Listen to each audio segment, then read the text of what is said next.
మత్తయి సువార్త 11వ అధ్యాయము 29వ వచనాన్ని మనం చూస్తున్నాం. నేను సాత్వికుడను, దీన మనసు గలవాడను గనుక మీ మీద నా కాడి ఎత్తుకునుడి. ఇక్కడ గమనించండి, ప్రభు ఏమంటున్నాడంటే, మీరు నా దగ్గరికి రండి, నాలాంటి మనసు కలిగి ఉండండి, మీ పైన నా భారాన్ని మోసుకోండి అని ప్రభు చెప్తున్నాడు.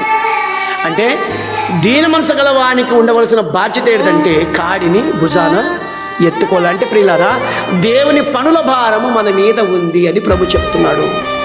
దేవుని కాడి మన పైన ఉంది అని వాక్యం సెలవిస్తుంది. ఒక మాట మీరు చూడగలిగితే, యవన కాలమందు కాడి మోయిట నరునికి మేలు.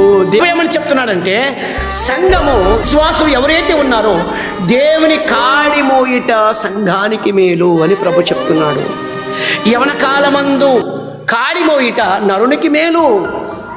సంఘానికి ఎప్పుడు మేలు అంటే, సంఘ బాధ్యతలు, దేవుని బాధ్యతలు, దేవుని పనులను మన భుజాన వేసుకున్నప్పుడు, మన భారంగా తీసుకున్నప్పుడు మనకి మేలు అని వాక్యం సెలవిస్తుంది.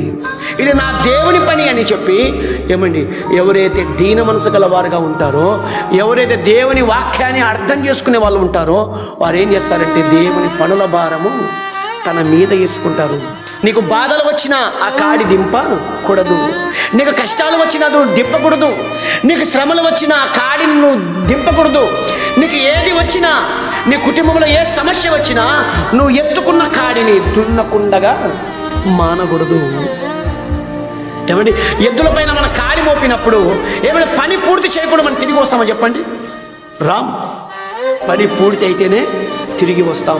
ఈరోజు యేసయ్య కాడి మనం ఎత్తుకున్నాం కదా, ఎన్ని భారములు వచ్చినా, ఎన్ని కష్టములు వచ్చినా, ఎన్ని దుఃఖములు కలిగినా, ఎన్ని సమస్యలు వచ్చినా ఆ కాడి ఖచ్చితంగా నువ్వు మోసుకున్న కాడి దింపకూడదు.